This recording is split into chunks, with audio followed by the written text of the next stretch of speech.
Dricus Du Plessi. I've worked on that name, guys. I got it perfectly. Dricus Du Plessi. I like DDP. But I worked on that, and the first time I'd heard of him, I don't remember dates. I don't remember things like this. I just don't. I couldn't tell you dates of my own matches, just by example. But I know a date of his. I know the date that I learned about him. It was for the December 10th card of last year. And I remember it very clearly. There's a Canadian guy named Dricus Du Plessi, and he's on Twitter, and he's angry. He's a 185-pounder. He's on the December 10th card, which, by the way, sucked. And it's got a main card, which is a debut of a guy named Bo Nickel, who is ranked nothing, who has no record, who has never been here before, who's in the same weight class. This is DDP talking. And I'm stuck down here on the undercard. So if you think this is where I am and you think that's where he is, then let's have us fight. You gave him a fight where he's a 20-1 favorite. I'm not a favorite at all. Let me go up here and fight him. If he's so good, let me just fight him. And it was a very interesting argument. And it was dismissed. But people did pay attention to it. And it was the right people that paid attention to it. And as that December 10th show got closer, Bo Nickel came off the card with an injury. And now you need to move somebody up. And it wasn't the question of who we're going to move up. We're going to move up the only guy that's asked to be moved up. And so now, Dricus Du Plessi, initials DDP, that people were not familiar with, is a main card fighter. And that was December, guys. December? We were just in December.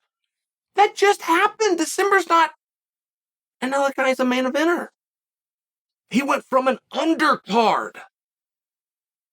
I have no idea what he was ranked. I suspect he might have been, because he had a pretty good record. It's like 12-2. I looked it up. It's pretty good. That's on top of my head. But he's now the number one ranked guy in the world. And he's the same guy. He's not any better today than he was in December. Not one bit better. But you have a perception. You must have a popularity to move your ranking. Right? We're going to tell the world that it's based on skill and achievement, but it's you must have a popularity to get our attention. He's not any better today than he was in December. Not one punch better. I don't know what he was ranked in December or if he even was. I know that he's the number one guy in the world now. I know, and I'm telling you what a difference is at 7 months. What a difference 7 months made. But guys, let me tell you what a difference 7 days made. Because a week ago today, DDP, who got the attention of the champion, but he wasn't ranked high enough. He was ranked number 6. He had the attention of the champion. He had the mandate of the champion, the call out by the champion. But for the first time ever, the champion was told no. And I do mean ever. Israel Adesanya for the first time was told, no, we can't do it. He's not ranked high enough. We grab guys out of the top 5. He's number 6. We can't do it. We'll give him an opportunity to prove himself. And if he does, we can then get you what you want. So, Du Plessis, 7 days ago, is ranked number 6. That was the right ranking. That's where he should have been. And he's now not only ranked number 1. Okay, I want you to understand this stuff. A week ago, he was ranked number 6. On Saturday, he went off a 3-1 underdog. DDP is a top 5 to have ever done it. That DDP that Robert Whittaker had to deal with, that guy, if that guy shows up again and again and again, that guy is a top 5 middleweight that you've ever seen. He was ranked number 6 a week ago, right now for this snapshot in time. That guy that Whittaker fought, there's not five guys in history that can deal with him. So, I mean, what an interesting spot. And I didn't recognize him, DDP. I didn't recognize him. I didn't know who that was. The first 3 minutes of that fight, that was the DDP that I knew. That was the one that I have seen. And the last 1 minute of the first round of that fight is where the new guy showed up.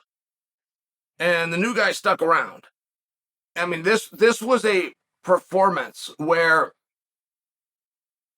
it would have been laughed at to move him, go back to December, to move him up and put him against Bo Nickel. It would not matter that if you're 12-2, and it wouldn't matter if you were ranked. And Bo's never done this before, and he's debuting. Bo's going to beat you up badly.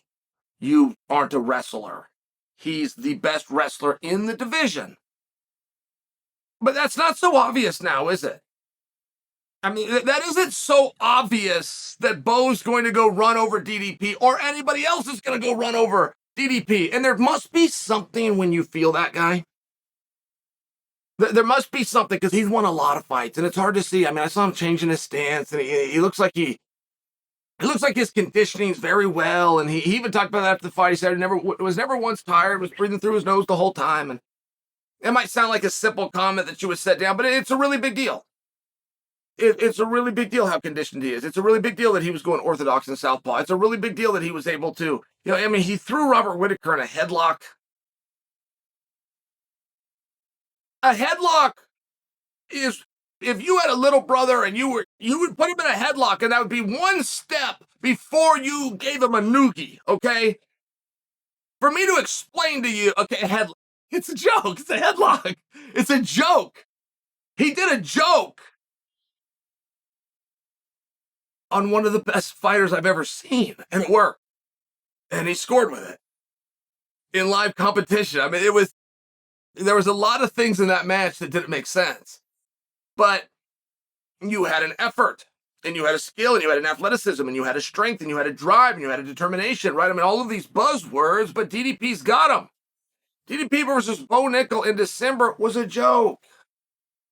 DDP versus Darren Till in March was a crapshoot. DDP versus Whittaker 3 nights ago was a 3-1 dog. DDP's the #1 guy in the world. That's where we stand today. He's not any better. He's not one bit better. We just didn't know. We just simply didn't know. And when I watch him, I watch where he's at. People say that MMA math doesn't work, and they say that styles make fights. MMA math works all the time. It's not perfect, but it is the absolute best indicator you're going to have to make a prediction. And I don't know what styles makes fights mean. I've never known what that means. You got your skills and I got my skills, and we're going to go fight each other. And that seems like a very difficult match for anybody. And I'm talking about DDP. This is the guy that was dismissed. It was the guy that had to prove himself. Well, he proved himself. So here we are.